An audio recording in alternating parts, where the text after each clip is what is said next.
The desert wind carried dust across the empty highway as David pulled his patrol truck to the side of the road. 3 years of working border security had taught him to trust his instincts, and tonight, something felt different. The air itself seemed to hum with electricity, making the hair on his arms stand up. He stepped out of his vehicle and looked up at the star-filled sky. Growing up in this part of New Mexico, he'd spent countless nights camping with his grandfather, learning to read the desert's moods. But tonight, the familiar landscape felt alien and strange. A flash of blue light caught his attention. Not lightning. This was different. The light moved across the sky in a perfect arc, too controlled to be natural. David reached for his radio, then hesitated. What would he say? That he saw strange lights? His supervisor already thought he was too jumpy for this job. The light grew brighter, descending toward the mountains in the distance. David made a quick decision. He climbed back into his truck and drove toward the light, following dirt roads he'd known since childhood. His grandfather had been a rancher out here for 40 years before retiring. These back roads were like old friends to David. 20 minutes later, he found himself at the edge of a small canyon. The blue light was gone, but something had definitely crashed in the valley below. Smoke rose from behind a cluster of rocks, and the smell of burning metal filled the air. David grabbed his flashlight and first aid kit from the truck. His military training kicked in automatically. Someone might be hurt down there. He'd been a medic before taking this job, and old habits never really died. The climb down wasn't easy in the dark, but David had scrambled through these rocks as a kid. His boots found familiar handholds as he made his way toward the crash site. The closer he got, the stranger things looked. The metal scattered around didn't look like any aircraft he'd ever seen. It was too smooth, too perfect, almost like it had been grown rather than built. That's when he heard the voice. "Please, help me." The words were soft, barely a whisper. David followed the sound to a small clearing between two large boulders. What he saw there made him freeze in place. A young woman sat against one of the rocks, holding her arm close to her body. She looked human, mostly. But there was something different about her. Her eyes seemed to catch and reflect his flashlight, beam like a cat's. Her skin had an unusual pale quality, almost translucent, and despite the crash, despite obviously being injured, she moved with a grace that seemed impossible. "Are you okay?" David asked, kneeling beside her. His medical training took over, pushing aside his confusion. "What's your name?" "Kira," she said, and even that simple word sounded musical in a way he couldn't explain. I'm not from here." David nodded, thinking she meant she wasn't local. "That's okay, I'm David. I work security for this area. Let me see that arm." As he reached toward her injury, Kira pulled back. "You don't understand. I'm really not from here. Not from anywhere you know." Before David could ask what she meant, the sound of helicopters filled the air. 3 black aircraft appeared over the canyon rim, searchlights cutting through the darkness. The beams swept back and forth, clearly looking for something. "They found me," Kira whispered, and David heard, real fear in her voice. "Who found you?" he asked, but she was already trying to stand. "The ones who shot me down. They've been hunting my people for years." David looked at the helicopters, then back at Kira. Something was very wrong here. These weren't rescue helicopters. They moved too aggressively, too military. And why would they be hunting anyone? The first shot came without warning. David heard the crack of a rifle and saw dust kick up near Kira's feet. Without thinking, he threw himself forward, covering her body with his own, just as the second shot rang out. Fire blazed across his shoulder as the bullet tore through his jacket. David had been shot before during his military service, and he knew this one was bad. But all he could think about was keeping Kira safe. "Can you move?" he whispered urgently. She nodded, her unusual eyes wide with something that might have been gratitude or surprise. "There's a cave system about 50 yards that way," David said, pointing toward the darker shadows between the rocks. "My grandfather showed me these caves when I was 10. They connect to tunnels that go for miles." More shots rang out as they stumbled through the darkness. David's shoulder burned with every step and he could feel blood soaking through his shirt. But Kira seemed to know exactly where to step, even in the pitch black. She guided him around obstacles he couldn't even see. They reached the cave entrance just as the helicopter's searchlights found their position. David pushed Kira ahead of him into the narrow opening, then squeezed through himself. The cave was bigger inside than it looked from the outside, stretching back into darkness. "Keep going," David gasped, his shoulder throbbing. "There's a bigger chamber about 30 feet back." They crawled through the narrow passage until it opened into a space large enough to stand. David collapsed against the cave wall, exhaustion and blood loss making him dizzy. Outside, he could hear boots on rocks and voices shouting orders. "You're hurt because of me," Kira said softly. "I'm hurt because someone was shooting at you," David corrected. "That's not the same thing." In the darkness, he felt her move closer. "May I help you?" "I've got some bandages in my kit," David said, fumbling for his supplies. "No," Kira said. "I mean really help you." Before he could ask what she meant, her hands touched his wounded shoulder. Immediately, a warm blue light filled the cave. David stared in amazement as the light seemed to flow from Kira's fingers into his injury. The burning pain faded, replaced by a strange tingling sensation. When the light died away, David carefully moved his shoulder. The pain was completely gone. He pulled off his torn jacket and shirt, expecting to see a terrible wound. Instead, there was only smooth, unmarked skin. "What are you?" he whispered. Kira sat back, looking suddenly exhausted. "I told you, I'm not from here. My world is very far away, farther than your people have ever traveled. We've been watching Earth for a long time, trying to decide if humans could be trusted." David stared at her in the darkness. 3 hours ago, his biggest concern had been finishing his patrol route without falling asleep. Now he was hiding in a cave with someone who claimed to be from another world, someone who had just healed a gunshot wound with her bare hands. "The people shooting at us," he said slowly. "They know what you are?" Kira nodded. "Some of your governments know we exist. They've been trying to capture us, study us. They want our technology, but they don't want to share their world with us." "And what do you want?" She was quiet for a long moment. Outside, the voices were getting closer. "We want to help," she finally said. "Your world is in trouble, David. The climate, the wars, the hatred between different groups of people. We've seen it destroy other worlds, but we've also seen worlds that found another way. So you came here to save us. I came here to see if you were worth saving." The sound of boots was almost at the cave entrance now. David could see flashlight beams dancing across the rocks outside. "What did you decide?" he asked quietly.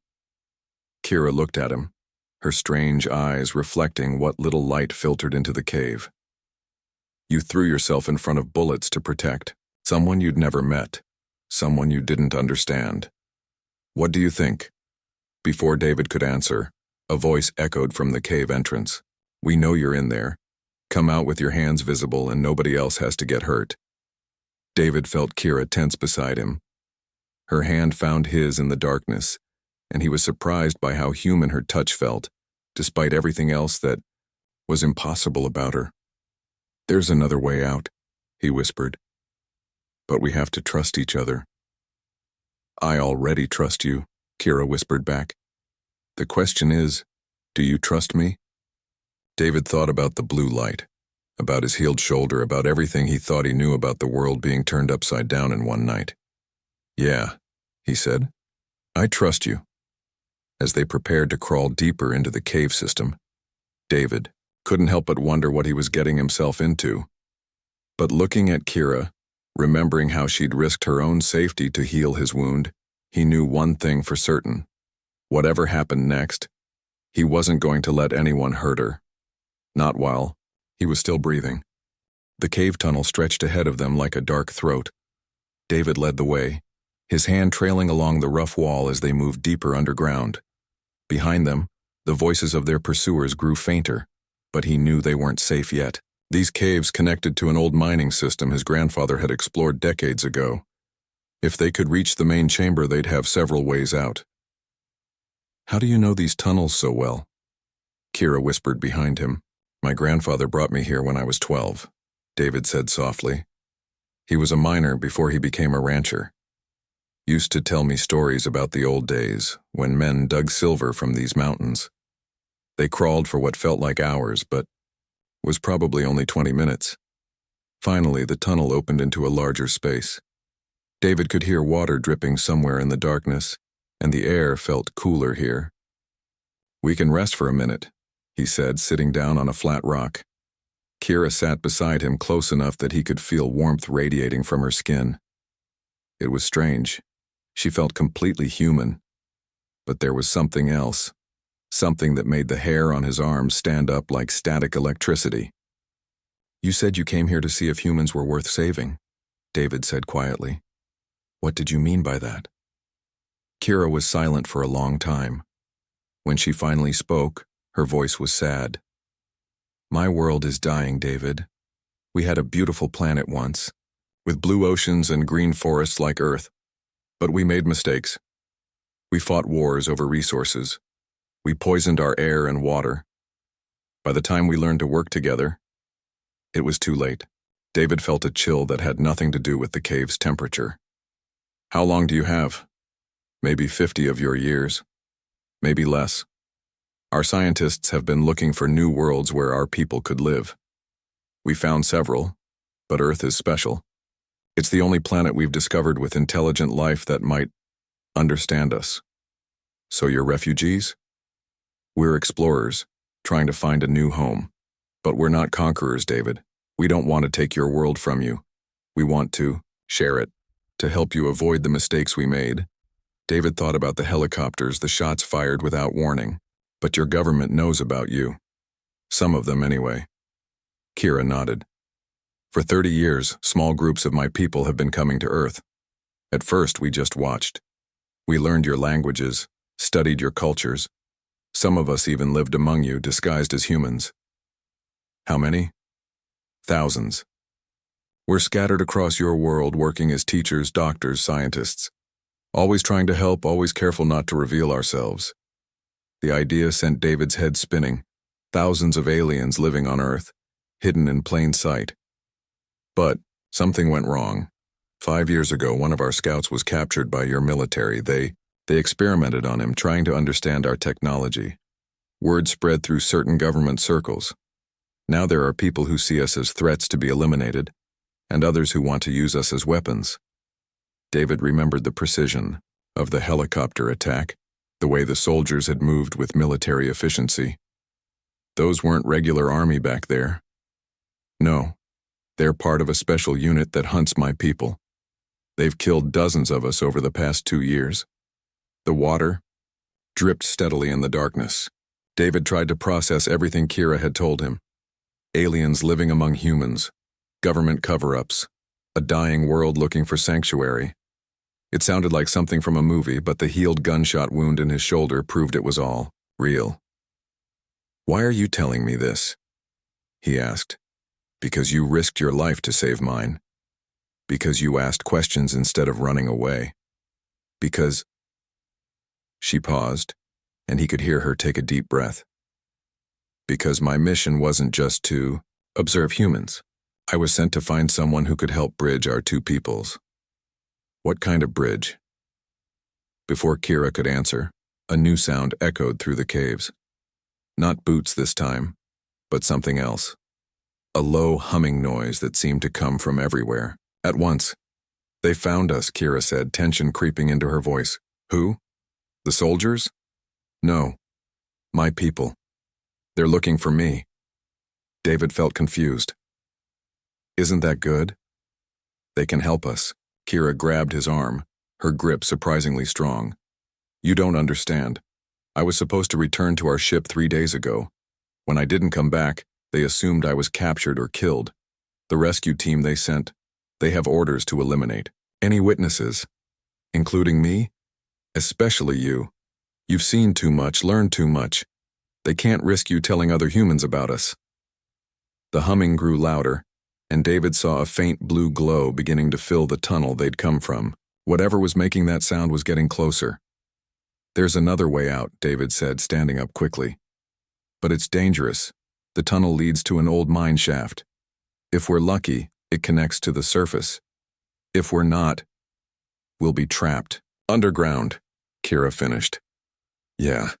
She stood beside him, and in the growing blue light, David could see her face clearly for the first time. She was beautiful, but in an unsettling way.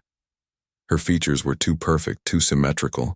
Her skin seemed to glow with its own light, and her eyes, they weren't quite human colors, shifting between blue and silver depending on the angle. There's something else you need to know, she said urgently. The reason I was sent to find someone like you. My people have technology that could help Earth.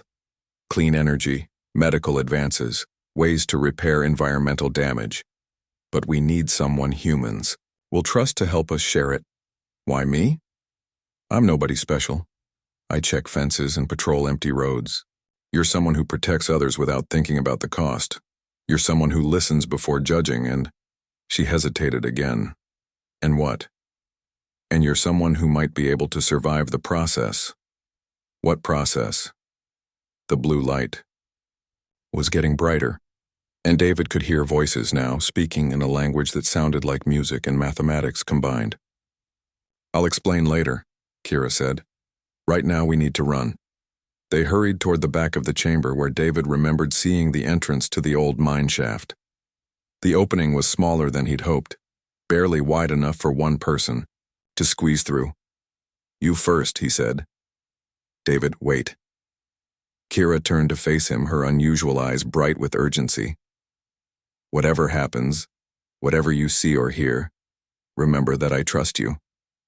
And remember that everything I've told you is true. Why? Are you talking like this is goodbye? The voices were getting louder, and David could make out individual words now, though they meant nothing to him. Because it might be, Kira said. If my people catch us, they'll take me back to our ship, and they'll make sure you can't. Tell anyone what you've seen. You mean they'll hurt me? I mean they'll erase your memories of tonight. All of it. You'll wake up in a hospital somewhere thinking you had an accident on patrol. You'll never remember meeting me. David felt something cold settle in his stomach. The idea of forgetting Kira, of losing these incredible and terrifying hours, felt worse than the thought of being shot. Then we better not get caught, he said. Kira smiled for the first time since he'd found her, and David realized that even her smile was different from a human's. It seemed to light up her entire face, making her glow even brighter. Thank you, she whispered. She squeezed through the narrow opening first. David followed, scraping his shoulders against the rough stone. Behind them, the blue light filled the chamber they'd just abandoned, and the musical voices grew excited. They'd been found. Now the real chase would begin. The old mine shaft smelled like rust and decades of decay. David crawled through the narrow tunnel, his knees scraping against loose rocks and broken metal. Behind him, Kira moved with that same impossible grace, making almost no sound despite the cramped space. How much further? She whispered. I don't know, David admitted. I've never been this deep before. The tunnel began to slope upward, which gave him hope. Maybe it really did connect to the surface, but after 10 minutes of crawling, they hit a dead end. A wall of collapsed rock blocked their path completely. Great, David muttered, sitting back on his heels. Kira moved up beside him and placed her hands on the rocks. That blue light appeared again, softer this time, spreading from her palms across the stone barrier. It's not completely blocked, she said after a moment. There's a gap near the top, but it's too small for us to fit through. Can you do something about that? With your abilities? Kira shook her head. I can heal, not move mountains. We'll have to go back. They turned around in the narrow space, an awkward process that left them pressed close together for several seconds. David caught a scent from her that reminded him of rain and electricity, completely unlike any perfume he'd ever smelled. When they reached the main chamber again, it was empty. The blue light was gone and the musical voices had faded. But David didn't feel relieved. Something about the silence felt wrong, like the moment before a storm breaks. Where did they go? He asked quietly. They're spreading out, searching other tunnels. They know we're down here somewhere. David thought about the cave system. There were at least 6 different passages leading away from this chamber, not counting the one they'd just tried. His grandfather had mapped some of them, but not all. "There's another way," he said. "But you're not going to like it." "Tell me." "There's a passage that leads to an underground river. It connects to a stream that runs above ground about 2 miles from here. But the water's deep, and the current is strong. People have drowned in there." Kira considered this. "Can you swim?" "Yeah." "Can you?" "My people are excellent swimmers. But David, if we go into that river, we won't be able to turn back. Once the current takes us, we're committed. Better than being caught down here." They made their way to the river passage, moving carefully in the darkness. David could hear water rushing somewhere ahead, louder than the gentle dripping they'd heard before. The sound grew until it filled the tunnel, echoing off the walls. The passage opened into a natural cavern carved by centuries of flowing water. In the center, a dark river moved swiftly past, disappearing into another tunnel on the far side. The water looked black and cold. "How deep do you think it is?" Kira asked. David picked up a rock and dropped it in. They waited several seconds before hearing a splash. "Deep enough." They stood at the water's edge, both knowing this was their best chance, but neither eager to jump into the unknown. "Before we do this," David said, "I need to ask you something." "What?"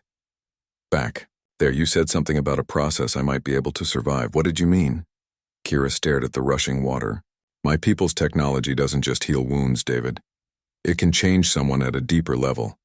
Make them stronger, faster, able to survive in environments that would destroy normal humans. You're talking about changing me into something like you. Not like me. Something new. A bridge between human and my kind. Someone who could survive on both our worlds, understand both our peoples." David felt his heart speed up. "And that's what you were sent to find? Someone willing to be changed? Someone capable of being changed? The process doesn't work on everyone. It requires a specific genetic pattern, a certain strength of will. Most humans would die. But you think I could survive it? I think you already started surviving it." David looked at her in confusion. "What do you mean?" "When I healed your gunshot wound, some of my people's genetic material mixed with yours. That's how our healing works. It doesn't just repair damage, it improves the original design." David touched his shoulder where the bullet had torn through muscle and bone just hours ago. Now it felt stronger than before, like the muscle had been rebuilt better than it was originally. "So, I'm already changing?" "The process has begun, but it's not permanent yet. If you choose not to continue, the changes will fade over the next few days. You'll go back to being completely human. And if I choose to continue, then you become something the universe has never seen before. The first human-alien hybrid, the first ambassador between our species." Before David could respond, the blue light appeared at the tunnel entrance behind them. The musical voices were back, closer than before. "Time's up," Kira said. "They found us." David looked at the dark water, then at Kira, then at the approaching light. In the space of one night, his entire understanding of reality had been turned upside down. Now he was being asked to make a choice that would affect not just his own life, but potentially the future of 2 worlds. "If I do this," he said quickly, "if I let you change me completely, what happens then? Then we try to convince both our peoples that cooperation is better than conquest. We try to save both our worlds. And if we fail, then at least we tried." The voices were getting louder. David could make out individual words now, though they still sounded like some impossible combination of singing and mathematics. "They're almost here," Kira said urgently. David made his decision. He grabbed Kira's hand and jumped into the river. The cold water hit him like a physical blow, driving the breath from his lungs. The current immediately grabbed them both, pulling them into the tunnel on the far side of the cavern. David struggled to keep his head above water as they rushed through complete darkness. Beside him, Kira moved through the water like she was born to it. Even in the chaos of the rushing river, she seemed in control. "There's light ahead," she called out over the noise of the water. David could see it too, a faint glow that might be moonlight. They were approaching the surface. But the current was getting stronger, and he could hear something that sounded like a waterfall. "Kira!" he shouted. "I think we're about to—" The river dropped away beneath them. They fell through empty air for what felt like forever before crashing into a deep pool at the bottom of a 20-foot waterfall. David went under, tumbled by the impact, then fought his way back to the surface. He found himself in a natural pool surrounded by desert rocks. Above them, stars shone in a clear sky. They'd made it out of the caves. Kira surfaced beside him, her strange eyes reflecting the starlight. "Are you hurt?" "I don't think so." David swam to the edge of the pool and pulled himself out. His clothes were soaked and torn, but everything seemed to work properly. As Kira climbed out beside him, David noticed something that made his blood run cold. The blue light was appearing again, not from the caves this time, but from the sky. Above them, 3 aircraft hung in the air like mechanical vultures, their searchlights sweeping across the desert floor. "Both sides found us," David said grimly. Kira looked up at the aircraft, then back toward the caves where her people were still searching. "We're trapped between them." David thought about his truck, parked miles away near the highway. Even if they could reach it, where would they go? The military had helicopters and satellites. Kira's people had technology beyond human understanding. "You said your people have been living among humans for 30 years, he said suddenly. "Yes." "Do you know where any of them are? Someone who might help us?" Kira's expression changed. "There's one. Someone I was supposed to contact if my mission went wrong. But David, finding her means trusting her with both our lives. Do we have a choice?" The searchlights were getting closer, and David could hear engines approaching from multiple directions. "No," Kira said, "we don't." The searchlights swept across the rocky ground, getting closer with each pass. David pressed himself against a large boulder, pulling Kira down beside him. Their wet clothes clung to their bodies, making them feel even more exposed in the cool desert air. "Which way to your contact?" David whispered. "About 15 miles northeast. There's a small town called Cedar Ridge. She runs a medical clinic there." David knew the place, a tiny desert community with maybe 200 people, most of them retirees who'd moved there for the quiet life. It was the last place anyone would look for an alien. "We'll never make it on foot," he said. "Not with helicopters tracking us." Above them, the aircraft were spreading out in a search pattern. David counted at least 5 now, both military helicopters and the strange blue glowing craft from Kira's people. "There," Kira pointed toward a cluster of lights in the distance. "That's a ranch house. My people have been monitoring human settlements for years. I know there are vehicles there." David studied the distant building. It was maybe 2 miles away, across open desert. Getting there without being spotted would be nearly impossible. "Wait," he said, remembering something. "My grandfather used to bring cattle through this area. There's an old ranch road that runs through those hills. It's mostly hidden from the air." They waited until the helicopters moved to search another section, then began making their way toward the hills. David led them through terrain he'd explored as a child, staying low and moving from rock to rock. The transformation Kira had started in him was becoming more noticeable. His night vision seemed sharper, and he could hear sounds that should have been too distant to detect. When they had to climb over loose rocks, his balance felt perfect, almost supernatural. "How long does the change take?" he asked quietly as they paused behind a ridge. "For most of it, about 3 days. But some abilities develop faster than others. What happens if we can't reach your contact in time?" Kira was quiet for a moment. "The transformation will continue on its own. But without guidance, without someone who understands the process, it could go wrong. You could end up trapped between human and my kind, belonging fully to neither." They reached the old ranch road, just as the helicopters returned, their searchlights scanning the area they'd just left. The road was barely visible, more of a dirt track worn by decades of cattle drives. But it led in the right direction. They walked for over an hour, staying in the shadows when possible. David's enhanced hearing picked up the distant sound of engines long before they appeared. A convoy of military vehicles was approaching on the main highway, heading toward the search area. "They're bringing in more people," David said. "Both sides are. This has become bigger than just finding me." "What do you mean?" Kira stopped walking and looked at him seriously. "You have to understand, David. What's happening tonight could determine the future of both our worlds. If the military captures me, they'll try to extract information about my people's technology and weaknesses. If my people's hardliners find us, they'll eliminate any chance of peaceful contact. And if we reach your contact, then maybe, just maybe, we can prevent a war." They continued along the ranch road until they saw lights ahead. Not the harsh glare of searchlights, but the warm yellow glow of windows in a small building.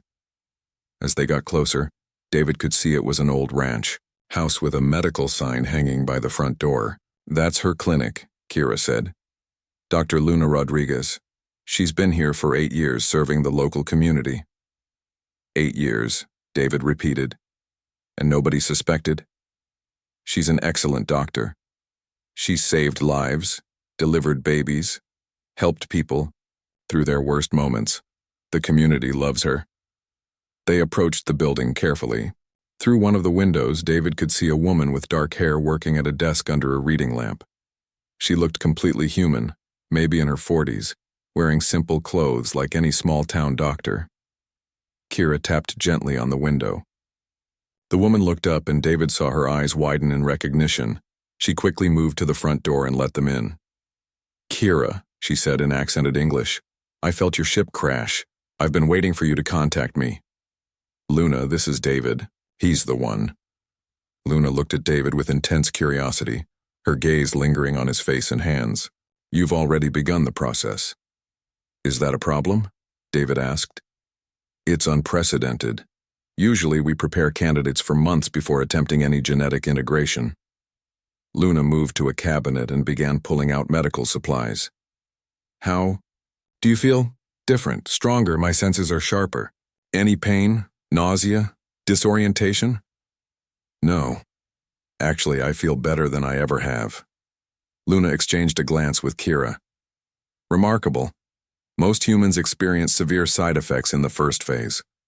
"We don't have time for a full examination," Kira said urgently. "Both our peoples are hunting us. They'll find this place eventually." Luna nodded and moved to another cabinet, this one secured with what looked like an electronic lock. "I have emergency supplies here. Transportation, false identification, communication equipment. Can you contact the peaceful factions?" Kira asked. "I've been trying since your ship went down. The hardliners have taken control of the rescue operation. They're not interested in your mission anymore.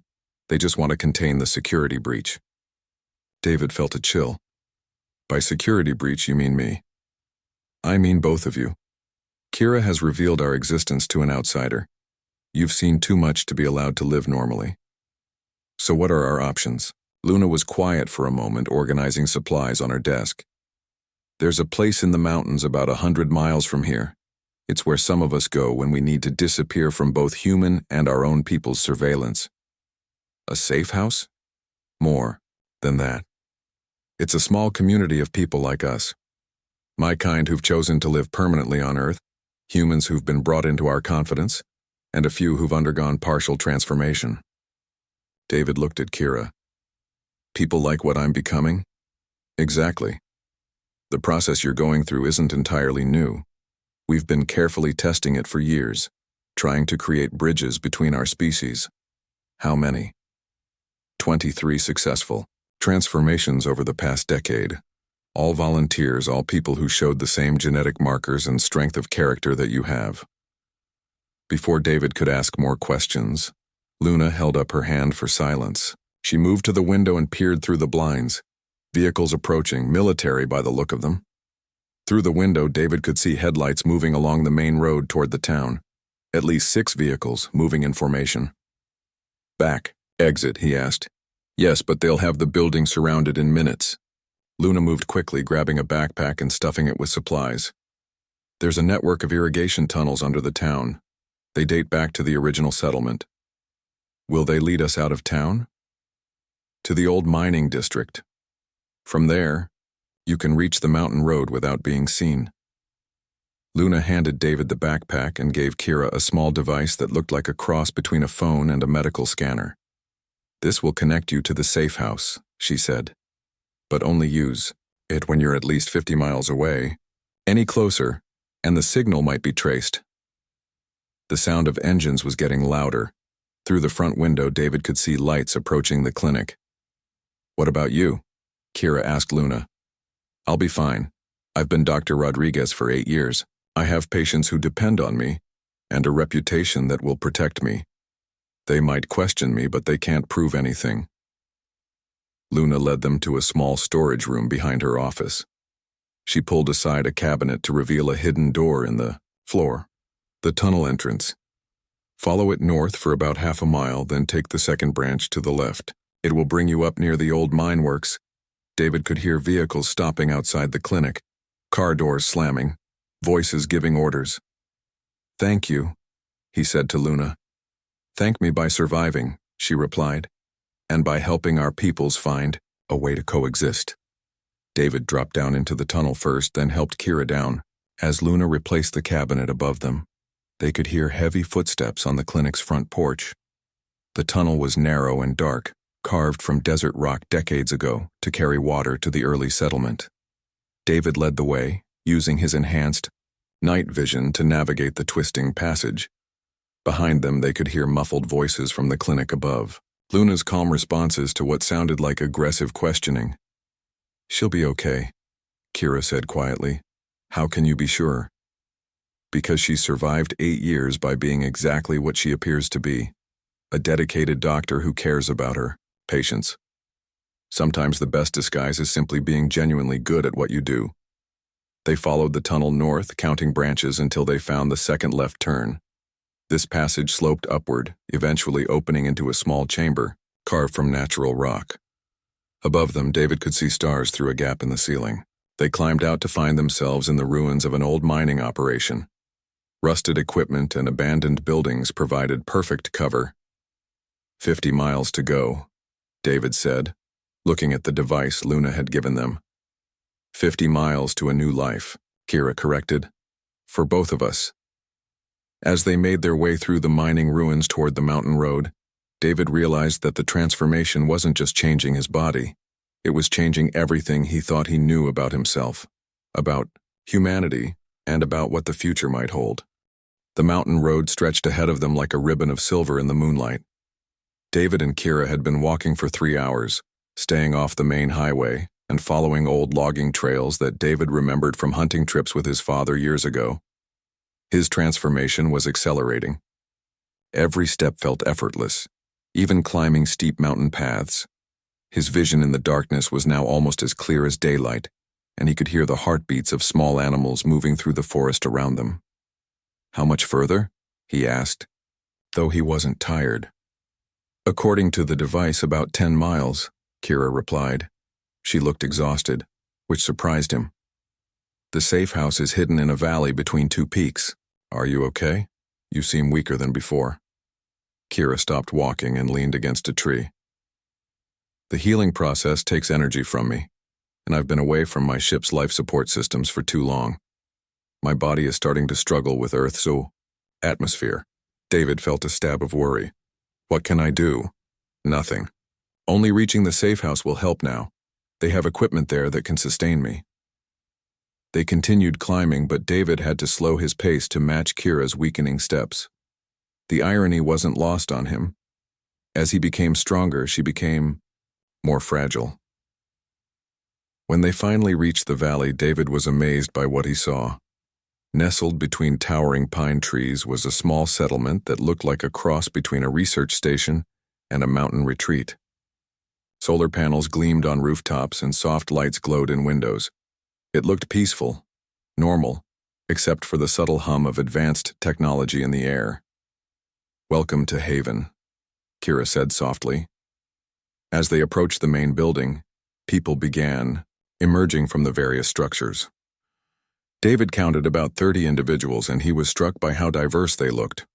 Some appeared completely human, others had subtle alien features like Kira, and a few seemed to be something in between. An older man with silver hair and kind eyes approached them first. "Kira," he said warmly. "We felt your ship crash 3 days ago. We've been waiting." "Professor Chen," Kira replied with obvious relief. "This is David." The man studied David with intense curiosity. "You've undergone significant transformation already. How do you feel?" "Different. Stronger. But still, myself, if that makes sense." "It makes perfect sense. I went through the same process 15 years ago." Professor Chen smiled. "I was a geneticist before this. Now I help guide others through the transition." "How many people are here?" David asked, looking around at the faces watching them. 37 currently. 12 are from Kira's world, choosing to live permanently on Earth. 8 are humans who've learned about our existence and decided to help. The rest are like you, bridges between both worlds. A younger woman approached, carrying what looked like a medical kit. "I'm Dr. West," she said. "I need to check on both of you." She led them to a comfortable building that served as a medical facility. The equipment inside was unlike anything David had ever seen. Devices that hummed with energy and displayed information in languages he couldn't read. "Kira first," Dr. West said, helping her onto an examination table. She attached several sensors to Kira's skin, and immediately the alien devices began glowing with soft light. "Her cellular energy is critically low," Dr. West explained to David. "Another few hours, and the damage might have been permanent. But she'll be okay? She'll recover completely. The life support system here can sustain anyone from her world indefinitely." As Kira rested, Dr. West turned her attention to David. "Now, let's see how your transformation is progressing." The examination revealed changes David hadn't even noticed. His bone density had increased by 40%. His reflexes were 3 times faster than normal human levels. His brain showed new neural pathways that shouldn't exist. "Remarkable," Dr. West murmured.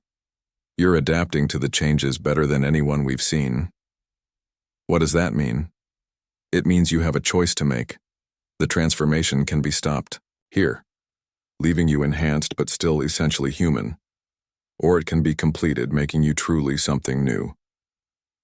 Professor Chen joined them as Dr. West explained the options. "If you stop now," he said, "you'll be stronger and healthier than any normal human, but you'll still age and die like everyone else. You could return to your old life, though it would never feel quite the same. And if I continue, then you become the first true hybrid," Kira said from her recovery bed. "Capable of surviving on both worlds, living for centuries instead of decades, able to communicate with both species in ways no one else can." "But there's a cost," Professor Chen added seriously. "You would never again be fully human. Your family, your friends, everyone from your old life would eventually notice that you're different. You'd have to leave that world behind." David thought about his small apartment, his job patrolling empty highways, the few friends he had left after military service. Then he thought about everything he'd learned in the past 3 days, about Kira's dying world, about the potential for cooperation between species, about the war that might come if understanding failed.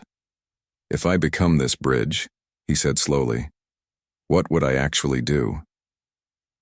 "Help prevent a conflict that could destroy both worlds," Professor Chen explained. "Kira's people are desperate. Their planet has maybe 50 years left. Some of them want to ask humanity for help, to share technology and knowledge. Others want to simply take what they need.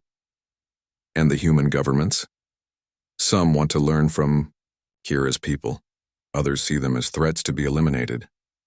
Dr. West shook her head sadly. "Fear is driving both sides toward violence." "Someone who belongs to both worlds could speak for both," Kira added. "Could help them understand each other instead of fighting." David walked to the window and looked out at the peaceful settlement. Children were playing in a courtyard, some human, some alien, some clearly mixed heritage like he was becoming. They laughed together without any awareness of the differences that terrified their parents' governments.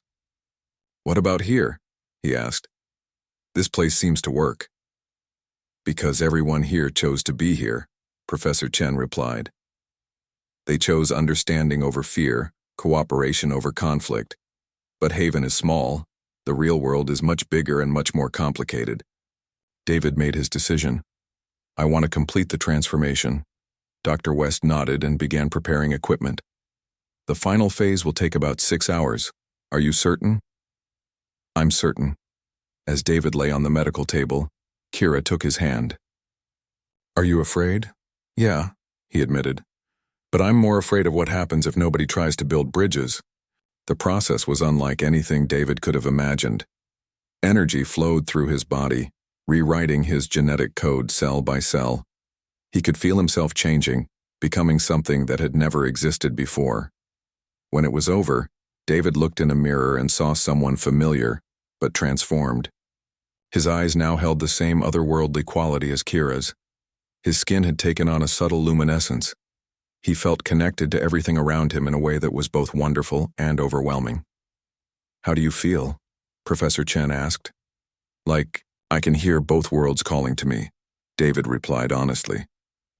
6 months later, David stood in a conference room in Geneva, facing representatives from 12 nations and a delegation from Kira's world.